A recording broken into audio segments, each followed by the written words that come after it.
Hey, everybody. Thank you so much for joining us here at Ivanti for today's webinar on the 2025 Technology at Work report, Reshaping Flexible Work. My name is Michael, and I will just be walking us through a couple of housekeeping items before I pass the mic over to our lovely co-hosts today, Sterling and Sabine. Timing wise, we are probably in the ballpark of 45 minutes today. On the right of your screen, under the related content side panel, you can find a bunch of related content to what we will be talking about today. There's a lot of it, but it also includes the research report that will be driving much of today's discussion. So please go and check all of that out after we're through. And any questions you might have while we're in the middle of the discussion today, please feel free to ask them as they come to you. We'll be monitoring the chat for those. Anything that we don't get to live, we will reach out to try and clarify after the session. So that ought to do it for me. I will go ahead and kick it over to Sterling now to get us started. But thanks again, and hope you enjoyed today's session. Hi, everyone. Thanks for joining. So my name is Sterling Parker. I am the SVP of Global Services and Solutions here at Ivanti. Been here now for 14 years, started off on the frontline support team, and have worked myself into the leadership position that I'm in now. And I'm really excited to be talking today with Sabine. Sabine, do you want to give yourself an introduction? Yes. So hi, everyone. I'm Sabine VanderLinden. I'm the CEO and venture partner of Alchemical Ventures.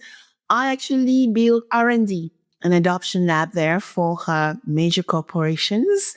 And on my day-to-day, I love diving into research and technology at work, or future of work, is a big topic for me to dive into, to really understand where the future of work really is going to drive us in the next few years. So a pleasure to be with you today, Sterling, and to unpacking the new report that has just been launched recently. Yeah, enchanté, Sabine. This is amazing. I'm glad to spend some time to talk through this report and to try to understand what's, as you called out, reshaping that art of flexible work. I really do think it's an art form because it facilitates our best human potential, right? When we're working in, whether it's in the office, whether we're working from home. So I'm excited to dig into some of this report and some of our findings. Yeah. And I think the first topic we wanted to talk about is the return to office dilemma, like RTO beyond, the building, which you and I have been used to for a long time. Yeah. Well, I'm not going to tell my age, but I remember those many years where I would say 80% of my time in an office. And the nice thing is when you're a strategist, actually, as Sterling, what you actually end up doing is you actually end up being in the office 3 days a week rather than being 5 days a week. And what I can actually see from your research is that in general, right, nearly 50% of employees actually would prefer much more flexible working patterns. Am I right? That is 100% spot on. In fact, the majority of the workforce, roughly a little bit more than 50%, feel or know that flexibility and that work dynamic is a priority for them. And I would take it even a step further, even from myself, looking at it from the position of, for some, it's a lifeline, right? And it helps them have that flexibility of being able to build some of that efficiency that you can get when you're remote. But there's also this pressure element, as you're speaking to now, which is RTO. Some employees, when they hear that word, I'm assuming that they're looking at it almost like a swear word. Like, what? Return to office? This is scary, right? And others find it, okay, I can return to office. RTO is manageable for me, but I need a plan. I need to understand what are the expectations of me. I also need to understand, am I going to be allowed to be flexible still? If I need to leave work for an urgent reason or for even a casual reason, right? That I'm going to be allowed that flexibility as long as I'm performant in my job and I'm able to accomplish it at the end of the day when I'm being asked to do. Yeah. I mean, working in Europe, and I know you are in the US, Sterling, is that what I've noticed, when we went through COVID, I'm fortunate enough to work with specific financial services institutions, which were actually already quite flexible in their working patterns. And some of the big Fortune 500, actually, European ones, I would say would have around a 30 to 40%, a hybrid culture or flexible culture. That increased to probably 50 to 60% with COVID. And a lot of the organizations I work with have not changed that. But I realized when you start looking at banking, M&A, legal profession where, working from home, you don't know who is at home, you actually need that security, that privacy for the information being shared, between the employee and his or her colleagues. And so that return to the office, I know for big banks becomes really, really critical, probably when you're actually dealing with M&A and really sensitive, stock market sensitive data. However, I do think that, flexibility is so important. And talking to colleagues in the United States who used to drive 2 hours, 3 hours per day, having that productivity, efficiency, being able to be with family, but then work during the day and just being able to do some of the errands when needed at lunchtime, for instance, makes a big difference and actually make them much more committing into their jobs. I don't know whether you've seen that as well, Sterling. Yeah, absolutely. I have. And you and I share something similar here. I too was located in Europe. I was based out of Poland when COVID hit. And similar to what you highlighted in terms of the finance industry, the banking industry, a lot of companies were already in kind of a hybrid posture while trying to prioritize cybersecurity, making sure that if you're going through M&A efforts that you needed to be in office for those kind of events. For me, it was a little bit different because I was always in office, right? My entire career was spent in office, and I didn't have this open environment where, I could maybe spend 1 day, 2 days a month, I could work from home.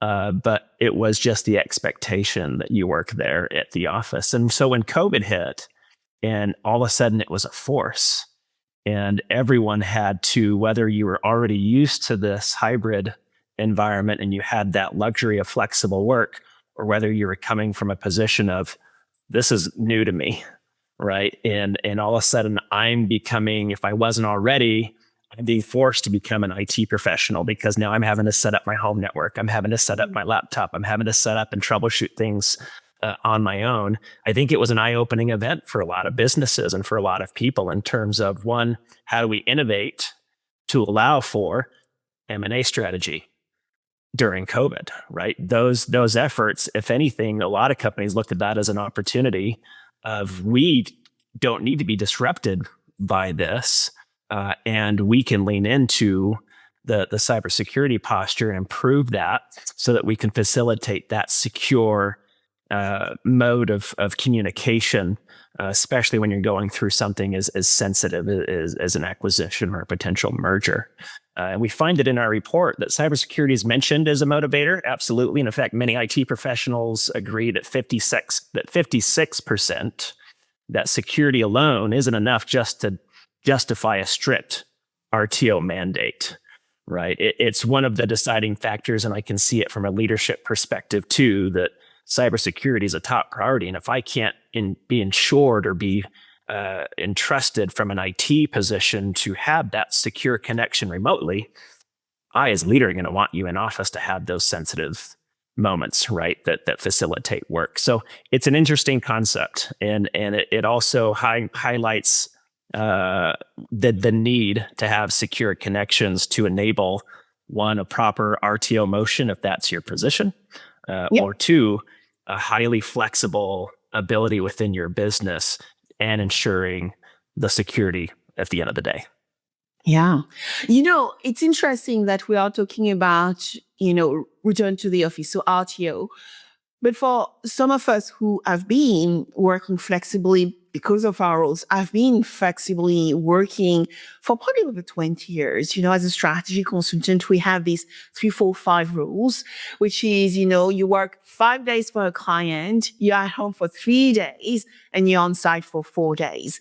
And so when we were not working for a client and therefore having to be in location, I used to go, to the office just a few days. So it is always interesting for me when I talk about hybrid and flexible working, with my colleagues and with people, because for some of us, it's been a massive shift.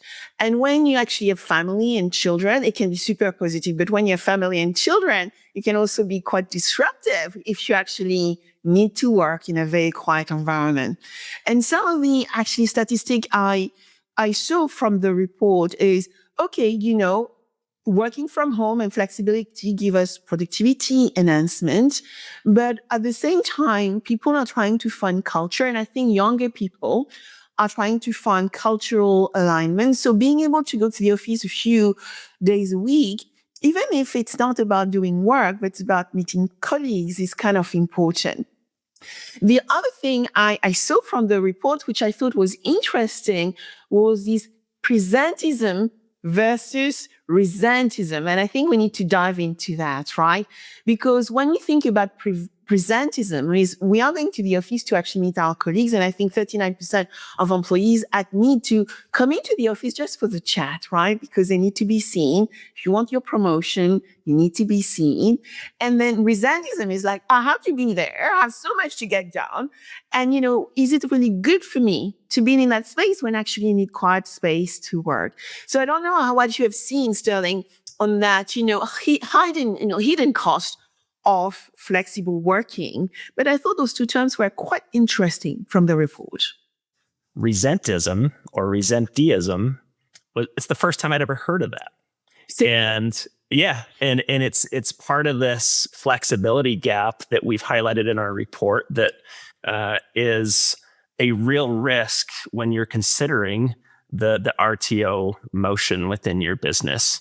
And you said it very elegantly around what do individuals really look for when they're addressing what they see as that flexibility gap, right? They want to have that flexible hours. They want to be able to, as I mentioned earlier, leave unexpectedly if they need to.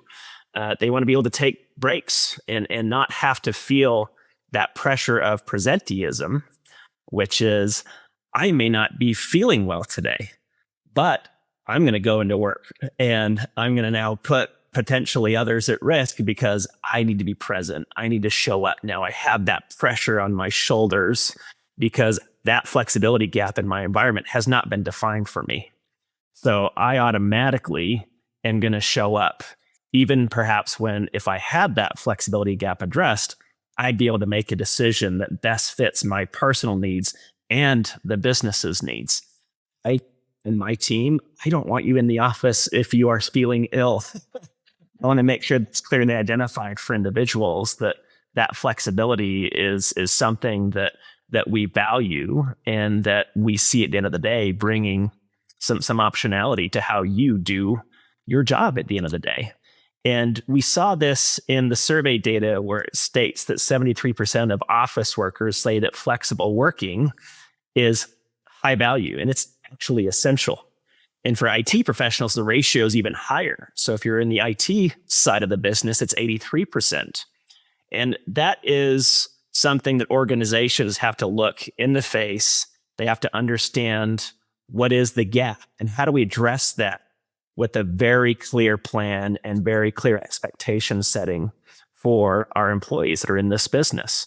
You want to make sure that you're facilitating that digital experience. You want to make sure that that experience at the end of the day, from when you're leveraging IT related resources and you're needing to use those resources to make yourself productive, that as an IT team, you're taking that very personally as well, and that you are doing your best to make sure that there's not this massive sprawl of options for employees that they're having to swivel chair between platforms or between applications to accomplish the same thing.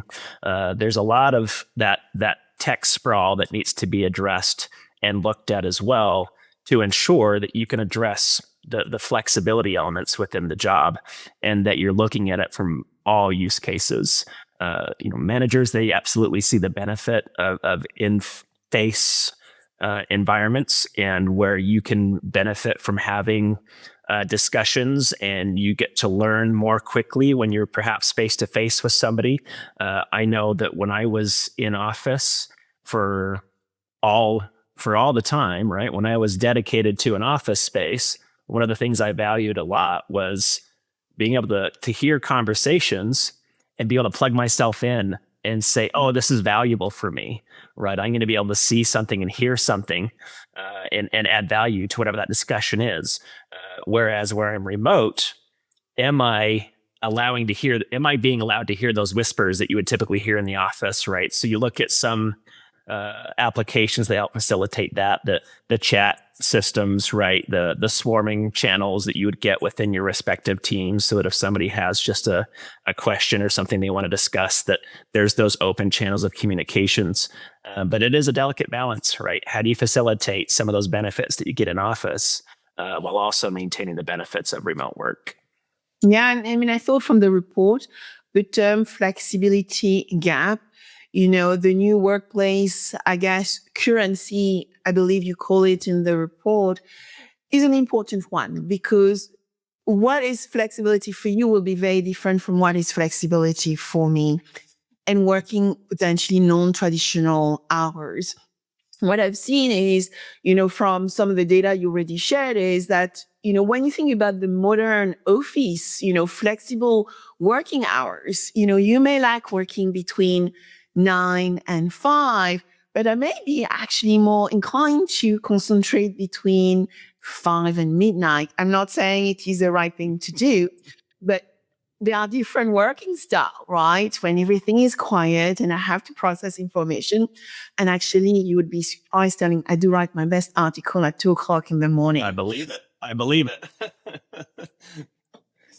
But it's also about the freedom of handling personal matters, as you highlighted, being able to do an errand during the day, going to see the doctor.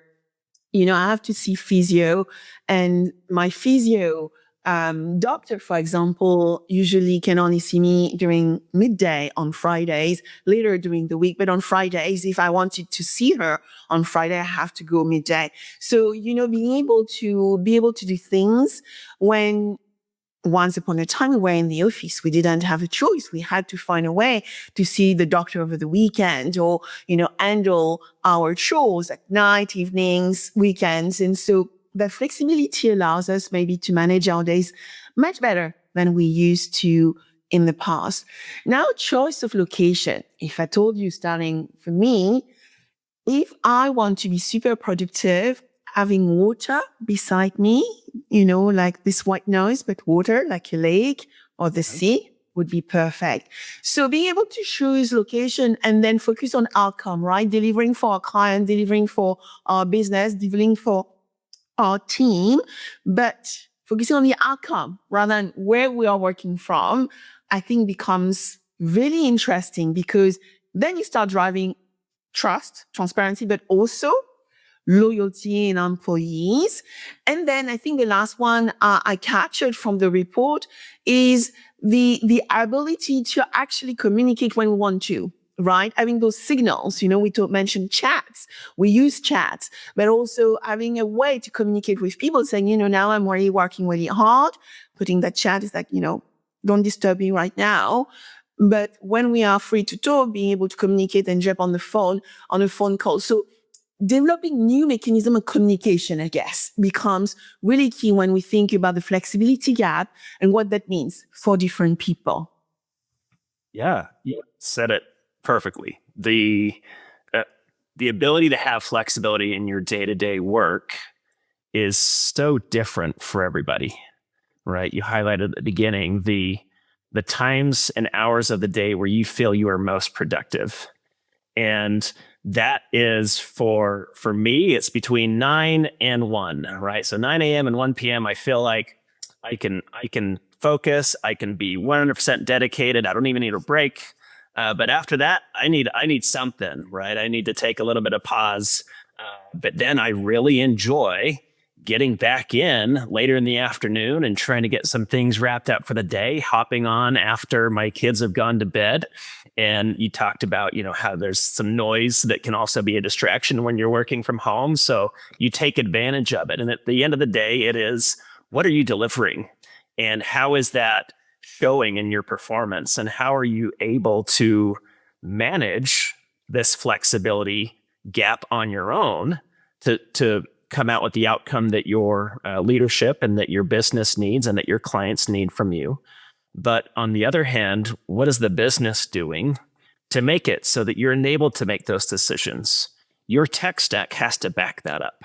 Your tech stack has to empower you to be able to sit at the lake, to be able to sit next to a river while you're ideating and trying to get some brain dumping out onto the page that you're writing, where you're most impactful and you're getting the most energy from your environment.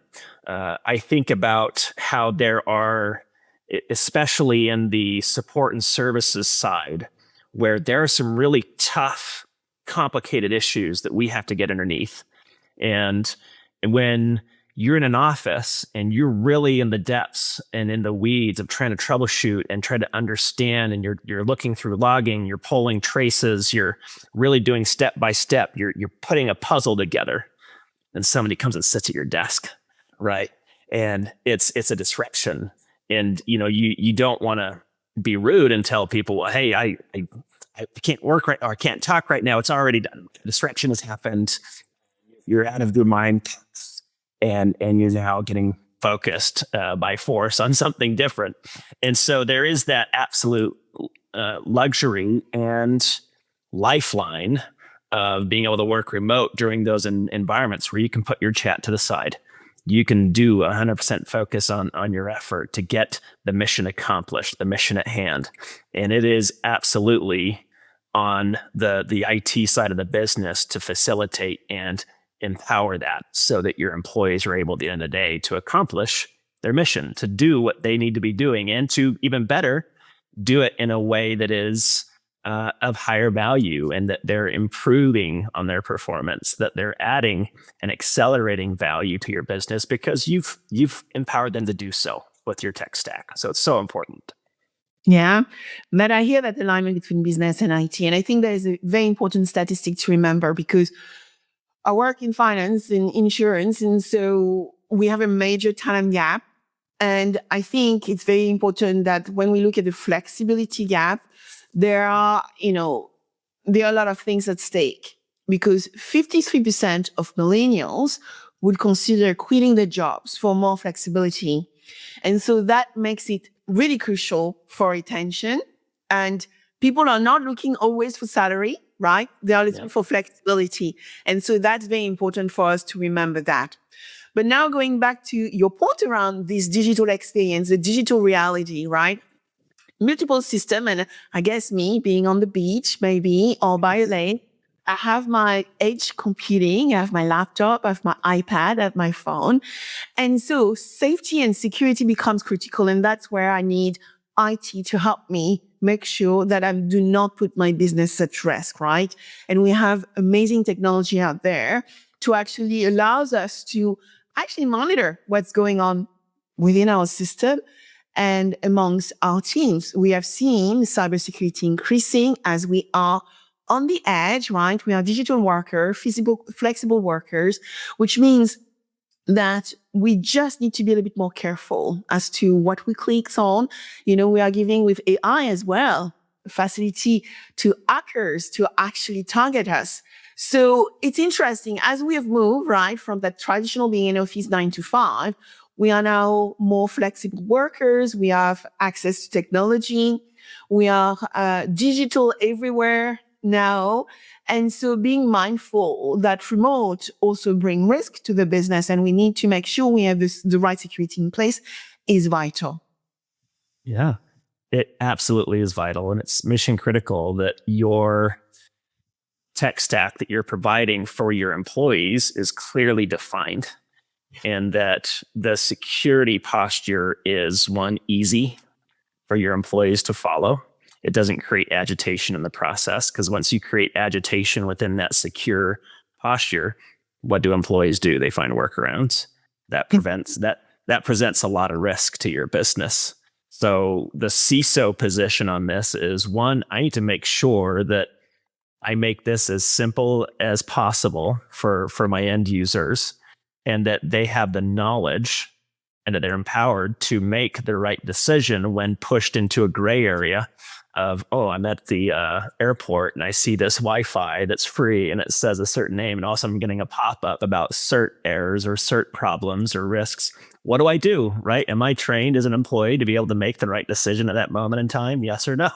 If they're not properly empowered and enabled to make that decision when they're remote, then you have a problem. If you don't have systems laced underneath that when an employee makes a poor decision to protect the business, that's a problem. And that's where in our report, we've identified when you're balancing flexible work and comparing that to the facilitating of flexibility, but prioritizing cybersecurity and making sure that your workers are able to make informed decisions, that's so important. And if it's not a focus area, and if you're not clearly defining that for your business, then you're bringing in undue risk.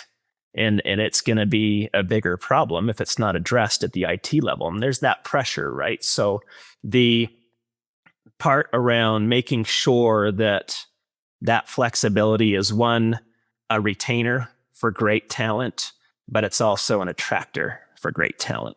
And I think that's why it's so important that IT teams leverage the best possible tooling that they can. Ivanti has some great options and that they are using it as an attractor for key talent to their organization, because that digital experience, the DEX within a company's position is incredibly important, especially, we talk about the way millennials view it. I would argue it's the way everybody views it now. We're trying to get even more into this flexibility posture of making it so that I can be flexible with my job. I can do it without much hiccup, and I can do it without a lot of trash at the end of the day.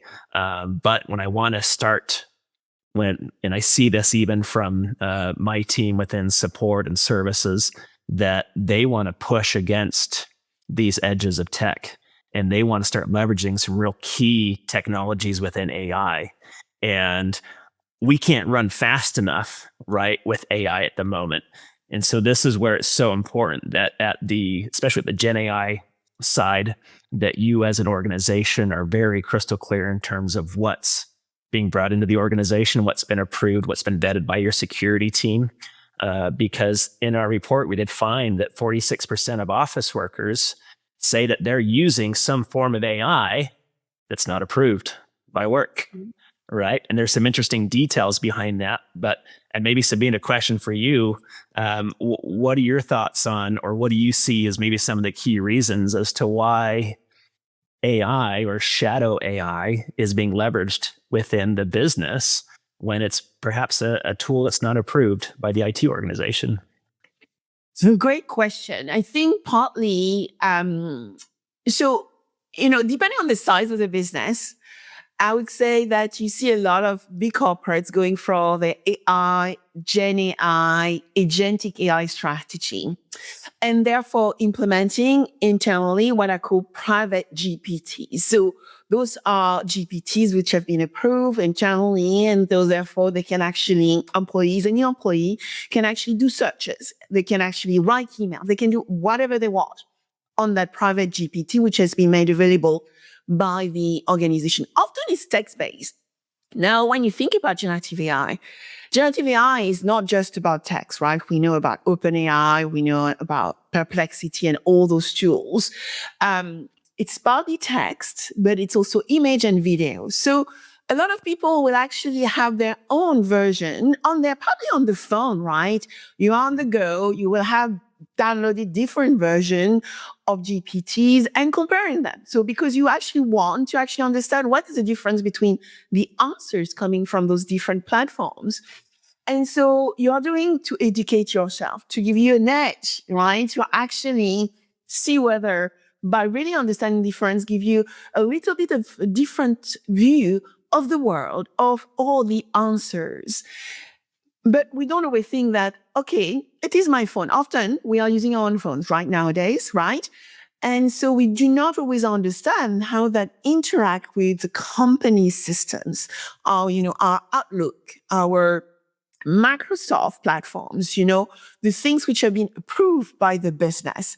So I do see that a lot for sure. But because we don't think about it, we want to try, we want to give ourselves an edge using this technology, but we don't always think about what the implications are within the business. In my business, I actually have a number of approved different platforms. And so I have team licenses for those, whether it's text, videos, or pictures. So then, my marketing teams have approved platforms to use.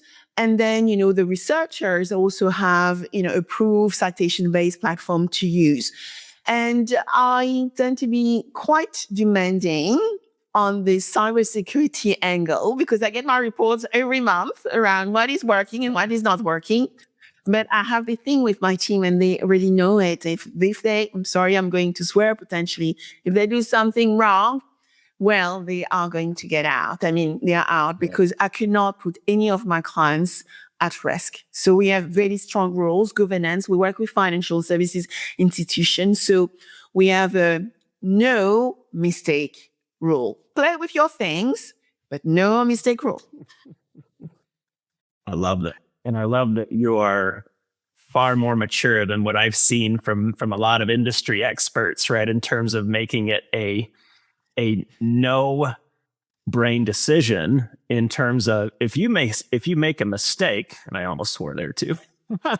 If you make a mistake, you're out, right? It needs to be in some ways very clearly defined and very rigidly defined for your end users, so that one, you're leading from a point of empowerment.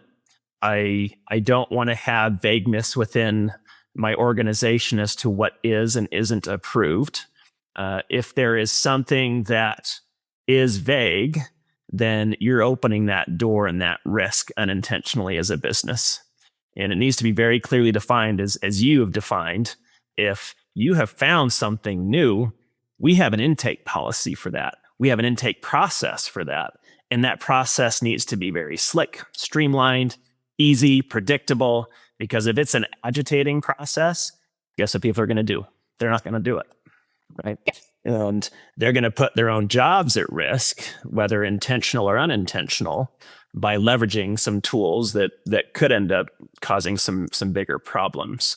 So it's so important that when we look at the uptake being somewhat uneven, and we identify that in the report, that the uptake of AI and the predictive AI is a little bit different in terms of individual appetites and organizational appetites. There are certain organizations within everyone's business that really have this strong feeder mentality of, I need more AI. I need to get as much AI as possible. And there's others that are very shy from it and getting a sense of, hey, I don't want my job at risk. I don't want AI learning what I do because it might replace me. And that's a real concern for folks. So this is where at the very highest level, from the C-suite down, the vision and strategy of AI needs to be defined. For example, within Ivanti, AI is very clearly defined that it is not here to replace you. It is here to take away that low fidelity work, and it is to help prepare you to focus on your higher fidelity effort for your job and your higher fidelity work. And that it's going to, in fact, enhance your capabilities. And if it's not doing that, we don't approve it. We don't bring it in. We don't introduce it into our products even, right? There's some really cool things that AI can do. It has, predictive IT maintenance. You can have the automating of incidents and response processes, which is a huge time saver. I've got something actually positioned in my team that saves my response times and what I call my triage time. Before AI, it was taking sometimes 2 to 3 hours to get the triage done manually by a human. And it's very administrative. It's a very, kind of mundane task, point, click, read, assign it to a team, point, click, read, assign it to a team. Whereas now I can get that assigned in milliseconds. And the response then is far more quick for a customer at the end of the day, because my team knows exactly what they need to do the second that they get that case assigned to them. There's more AI bolted into root cause analysis. That's huge for tech support. It's huge for DevOps, for the cloud hosted environments where you're offering a SaaS solution for customers. You need that environment to be thinking quickly and to be reacting quickly. And there's a lot of AI benefit there. There's intelligent escalation too. Right. We saw in our report that 26% of companies are looking at ways to intelligently escalate when there's some underlying tension in interactions with a customer or with a partner. So when you look at this sentiment analysis, that's also really cool. It's really intriguing. That gets people excited. But kind of wrapping that up is, one, you've got all these really cool use cases. Are you as a business facilitating proper policy and proper expectation for your end users so they don't have to leverage shadow AI to accomplish their job at the end of the day? And when they get excited about a new piece of tech or they get excited about a new use case, we know how to address it. We know how to take that into the intake process and to make it highly effective and impactful for the biz at the end of the day. So AI is cool, but it's also really risky, right? Is the net. So. Yeah, no, it's cool. It's risky. I mean, some of the numbers around AI adoption, I think, which is important for everybody to really think about, is 42% of office workers use generative AI anyway, right? Yep. Whether you give it to them or not. And so it's something to mull around and to think through, because they are going to be the corporate approved platform, but really understanding people's jobs, right? Remembering that flexibility. And so what actually makes their job easier. So all the different scenarios you share around IT maintenance, automation. I mean, in insurance, for instance, I was talking to an executive of a major insurance company who was actually sharing with me one of their generative AI scenarios. They're using generative AI to actually push and allocate sales leads to their agents. That's cool. And because, the AI actually has analytics around really understanding which agent is the best one for specific initiative or specific opportunities, the AI will push directly the opportunity to the person who is more likely to close the deal, and then also recommend upsell and cross-sell. So there is great opportunity with AI, which is about augmenting, and I'm going to repeat what you said, which is about augmenting the human, enabling the human to focus on more complex tasks and actually removing the repetitive activities, which actually, because they are repetitive, they can actually be done by a robot. But at the same time, you have these other statistics. 74% of IT professionals are using generative AI, right? 42% office workers, 74% of IT professionals. Why? Because they are looking at those AI agents, how to make our lives easier. So it's very important that a lot of IT professionals are trying to really understand the technology as well, to actually see where it's good for the business based on culture, leadership, and purpose, but also to actually help us therefore grow our business by actually make the things which are repetitive easier and actually remove it from our workflow. One thing I also thought which was interesting about the report, though, Sterling, is, okay, we are getting all this new IT, right, into our ecosystem. And so how do we do with all this technology debt, right? We see that as we are learning about all this new tech, right, we are not even talking about quantum yet, we are adding complexity to our environment. We are building tech debt. So how do we start identifying what may be relevant from what is not relevant for our business, and how potentially we start removing those data silos, fragmented way of working, because actually artificial can help us do things better, but also remove a lot of those fragmented environment that we've built over the years. Yeah, great question. It's really about finding the balance between tech optimization and empowerment, right? So you're really wanting to make sure that between these two strategies, you're not letting one overtake the other. Because when you are really leaning into tech optimization and using tech to make the company leaner, faster, simpler, right? More agile at the end of the day, and you're really wanting it to be poised for high growth, your tech debt cannot be forgotten, because behind that is an underlying problem that, if not addressed, it's going to start to grow a little bit like a cancer, where if it's not addressed as you innovate, as you progress, as you optimize, you need to be looking at the tail end of what is this optimization doing to the rest of the stack? And is there something there that now needs to be made redundant? Is there something there that we need to make a decision on in terms of licensing, in terms of adoption, in terms of use cases that may be unique for certain parts of the organization where they need to have this application so they can't go to the optimized next level as quickly as others? All of that needs to be looked at, and there needs to be a conscious decision made so that you're not just focused on the big picture. You're not just running as fast as you can and adopting and bringing in all of this new tech that is exciting and fun and addresses a lot of cool stuff, while letting the path behind you just kind of rot in a way. So there's definitely a delicate balance there, and companies that do this well, they're going to benefit most greatly by employee retention, and beyond retention, what we talked about earlier, employee attraction, right? You want to be a destination company. You want to be bringing in talent that may be getting frustrated where they work now because of this lack of ability to be in a balanced environment where there's optimization and empowerment and a clean digital experience for that individual. They're going to want to go to a place that has that in lockstep, that they know very cleanly with the IT team all of the unique capabilities that each organization is trying to achieve, that they are locked in with those objectives that each organization is trying to accomplish, and that they're marrying that with a common IT strategy that is facilitating growth, that's making that company leaner and poised for the next stage, for the next position of growth. And that's the ultimate goal, right? Is that you have harmony and not friction within your environment.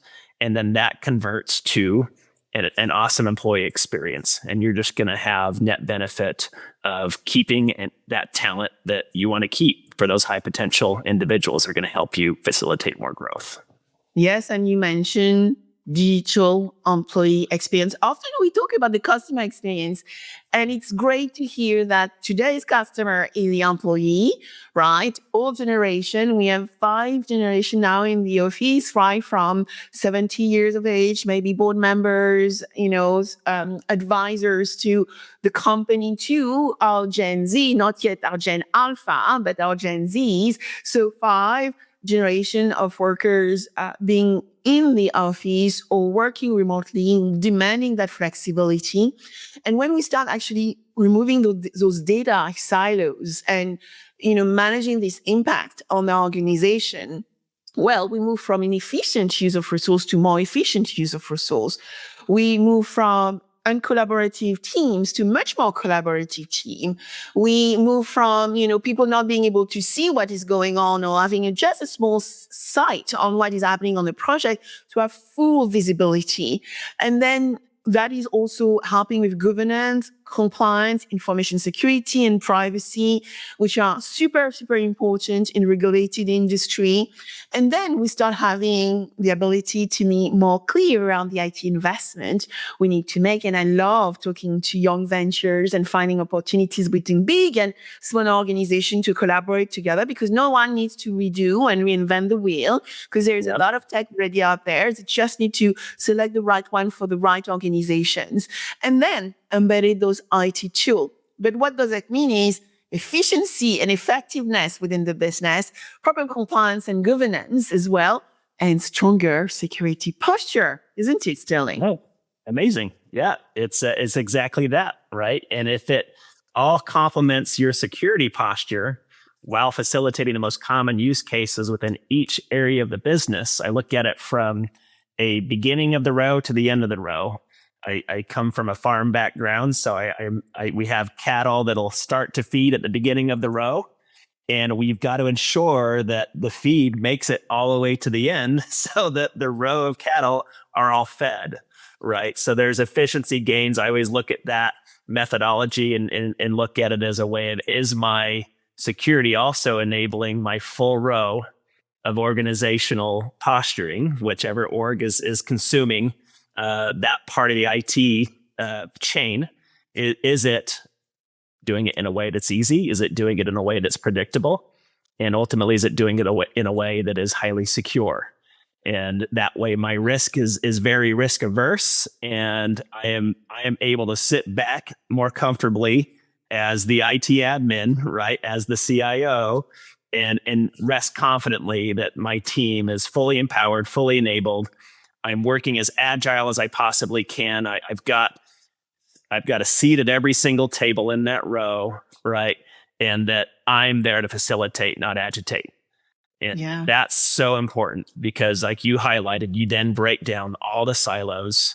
You're making it so that those conversations are happening naturally amongst each parts of the business, and that it's happening in a secure, agile way. As a former regulator, I would say I'm not a risk taker, but I like controlled risk because, I moved from working for big companies to becoming a bit more entrepreneurial and bridging that gap around technological adoption and commercialization. But when we start looking at those leaders out there, trying to make sense of all the stuff we have talked about, Sterling, I think for me, they need to today, it's all about agility and flexibility, right? Yep. Everybody needs to embed that agility and flexibility within their business model, within their teams, because that is becoming part of leadership and culture and how an organization is run today and is going to be run in the future so that it can attract the right talent. So prioritizing that flexibility at work is critical. Second is really embracing AI responsibly and ethically. And we don't have the choice in regulated industry. It's ethical, responsible, explainable, transparent artificial intelligence. And it's about AI immunization. We will always have a human in the loop in the industry I work with, simply because the regulator will demand it anyway. Then we have to invest in that digital experience, but we are talking today about the employee experience. And if we have great talent, we need to support them with the right technology and enable them to do great things for us, whether they want to do it during the day or like me at night. And then it's about balancing people and technology and monitoring and adapting and using technology like yours to actually make sure that everything is healthy. So that is, the takeaway I got from the report.